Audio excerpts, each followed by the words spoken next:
वंदे भारत की रफ्तार है, बुलेट ट्रेन का सपना है, लेकिन थाली में परोसी जा रही है ठंडी दाल और सड़ी हुई सब्जी। यह है भारत की रेल, जहां इंजन 180 की स्पीड से दौड़ रहा है, लेकिन खाने की गुणवत्ता अभी भी 90 के दशक में अटकी हुई है। भारतीय रेल में यात्रा करना अब सिर्फ मंजिल तक पहुंचने की बात नहीं रह गई। यह एक अनुभव है जो कभी खट्टा, कभी मीठा और अब बेस्वाद होता जा रहा है। खासकर जब बात हो ट्रेन में मिलने वाले खाने की, तो देश भर के लाखों यात्रियों को न सिर्फ घटिया गुणवत्ता बल्कि गंदगी और घटिया भोजन का भी सामना करना पड़ रहा है। पिछले 5 सालों में 19,000 से ज्यादा यात्रियों ने शिकायतें दर्ज कराई हैं। लेकिन सवाल यह है कि खाना इतना बेस्वाद क्यों, गंदा क्यों और सुधार आखिर क्यों नहीं हो रहा। आज इसी मुद्दे पर विस्तार से चर्चा होगी। मैं हूं अरुण जायसवाल और आप देख रहे हैं क्या सीन है।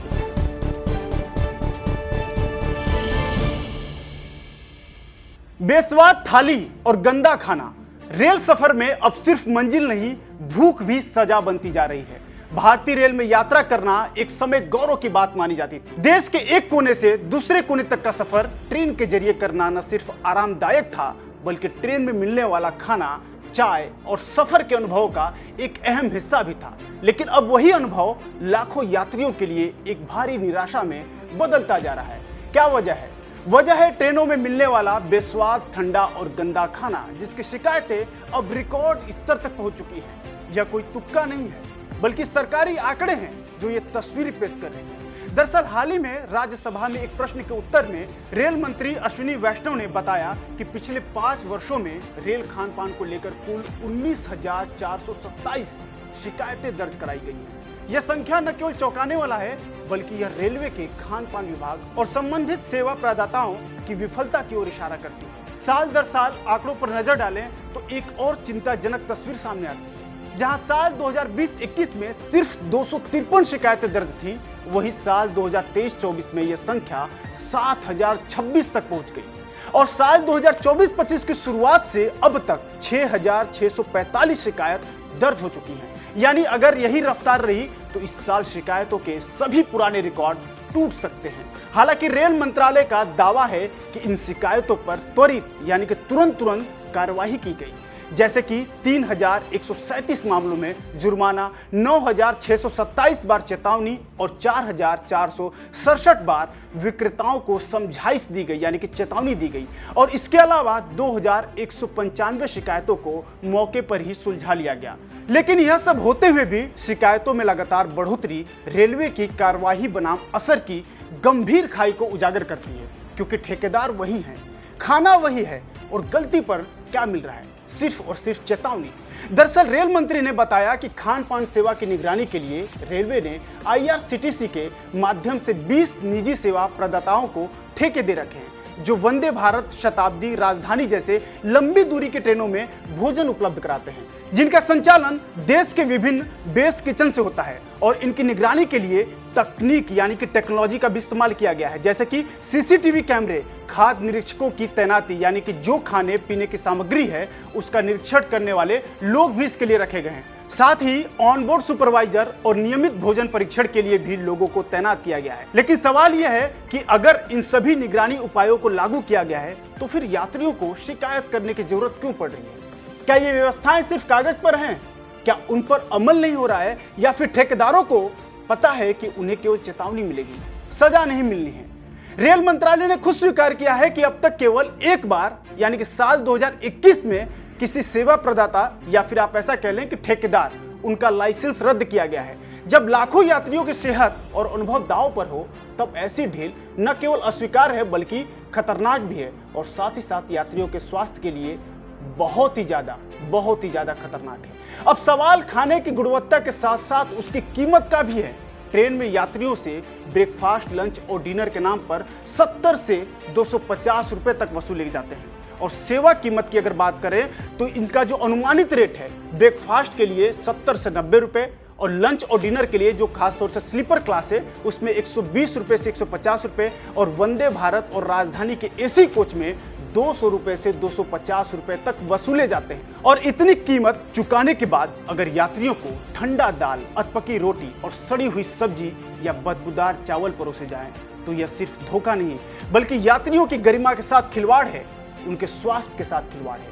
कई बार यात्रियों ने थालियों में बाल, कीड़े, प्लास्टिक के टुकड़े या बदबूदार दही मिलने की शिकायत भी दर्ज की और सोशल मीडिया पर ऐसी तस्वीर खूब वायरल हुई। आपने देखा ही होगा, कई बार शिकायतें भी आईं और ऐसे में सवाल फिर वही है कि इसके लिए जिम्मेदार कौन है, जवाब कौन देगा।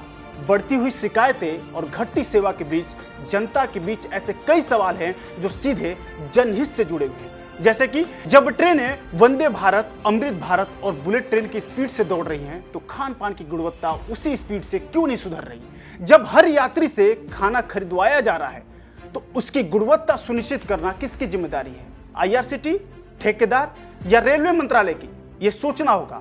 और जब एक भी ठेकेदार का लाइसेंस रद्द नहीं होता तो बाकी सेवा प्रदाता यानी कि ठेकेदार सुधार क्यों करें। क्या खाने की गुणवत्ता रेटिंग और यात्रियों का फीडबैक सार्वजनिक नहीं किया जाना चाहिए। और साथ ही साथ एक और जरूरी सवाल है कि क्या रेलवे सिर्फ इंफ्रास्ट्रक्चर में निवेश कर रही है लेकिन यात्री अनुभव और सुविधाओं को नजरअंदाज क्यों किया जा रहा है। रेल मंत्रालय के दावों को अगर जमीन पर उतारा जाए तो साफ है कि केवल औपचारिक निरीक्षणों और चेतावनियों से काम नहीं चलने वाला। सुधार के लिए अब सख्ती और पारदर्शिता और साथ ही साथ जवाबदेही भी जरूरी है। अगर इसके लिए कुछ सुझावों की बात करें तो खाने पीने की गुणवत्ता के लिए हर ट्रेन में QR कोड आधारित फीडबैक सिस्टम होना चाहिए और हर बेस किचन की स्वतंत्र थर्ड पार्टी ऑडिट हो और खराब सेवाओं पर भारी जुर्माना और लाइसेंस निरस्तीकरण यानी कि लाइसेंस को रद्द करने की नीति अपनाई जानी चाहिए और खाने की गुणवत्ता की रिपोर्ट सार्वजनिक की जानी चाहिए, जैसे कि उसकी हाइजीन रेटिंग को लेकर, क्योंकि इसको लेकर बहुत ढेर सारी शिकायतें आती हैं कि खाना गंदा है। हाल ही में आपने देखा होगा ऐसे कई ढेर सारे वीडियो वायरल हुए हैं जहां पर आपकी चाय की केटली को, जिससे चाय आपको परोसा जा रहा है, उसे कहां धुला जा रहा है, टॉयलेट में। वही टॉयलेट और वही जेट जिसका इस्तेमाल आप कुछ और धोने के लिए करते हैं, उससे वो बर्तन धुले जा रहे हैं। अब सोचिए कि यात्रियों के सेहत पर और उसके स्वास्थ्य पर क्या प्रभाव पड़ेगा। यात्रियों को खाने का कंप्लीट मेन्यू और कीमत पहले से दिखाई जानी चाहिए, हालांकि ये नियम है, लेकिन ट्रेनों में आमतौर पर ऐसा नहीं होता है। आमतौर पर जब ट्रेन के वेंडर से आप पूछेंगे कि इसका रेट है, अगर 40 रुपए है तो आप 80 रुपए क्यों ले रहे हैं, 15 रुपए की पानी बोतल आप 20 रुपए में क्यों दे रहे हैं, तो आपसे कहा जाता है कि लेना है तो लो, नहीं तो मत लो।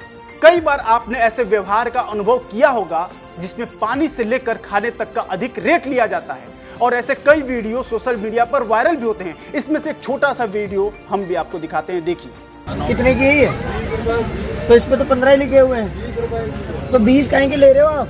20 काहे के ले रहे हो? 15 ही वापस कर दो। नहीं, वापस तो क्यों कर दे, रेलवे की संपत्ति है, आपकी थोड़ी है। ये तो एक वीडियो था, ऐसे कई वीडियोज हैं जो सोशल मीडिया पर पिछले दिनों खूब वायरल हुए हैं, चाहे वो रेट को लेकर हो, चाहे वेंडर्स के व्यवहार को लेकर हो और चाहे खाने की गंदी और घटिया गुणवत्ता को लेकर हो। ऐसे में कई ढेर सारे सवाल उठते हैं।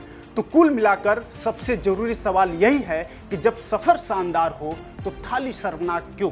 भारत की रेलवे आज तेज रफ्तार और आधुनिक ट्रेनों के युग में प्रवेश कर चुकी है। वंदे भारत जैसी ट्रेनों से भारत का आत्मविश्वास झलकता है, लेकिन जब उसी ट्रेन में खाना बेस्वाद, गंदा और घटिया मिले तो यात्रियों के विश्वास पर पानी फिर जाता है। तो मूल सवाल यही है, क्या रेलवे केवल इंजन और कोच को आधुनिक बनाएगी या यात्रियों के अनुभव को भी? क्या हमारी थाली का स्वाद भी उसी गति से सुधरेगा जिस गति से वंदे भारत दौड़ रही है?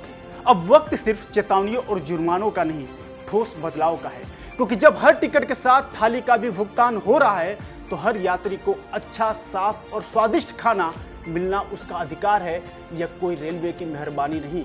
रेलवे अगर 300 की स्पीड से ट्रेन दौड़ा सकता है तो 3 चीजें सुधारने में कितना वक्त लगेगा, और वो 3 चीजें कौन सी? खाना, सफाई और रेलवे की खुद की जिम्मेदारी। याद रखिए, ये सवाल विपक्ष के नहीं है, आपकी थाली और हमारी सेहत के हैं, और जवाब सिर्फ रेल मंत्रालय के पास नहीं, हम सबकी आवाज में है। तो मैं हूं अरुण जायसवाल और आपसे जुड़ी ऐसी और भी जरूरी खबरों के लिए देखते रहिए विस्तार न्यूज।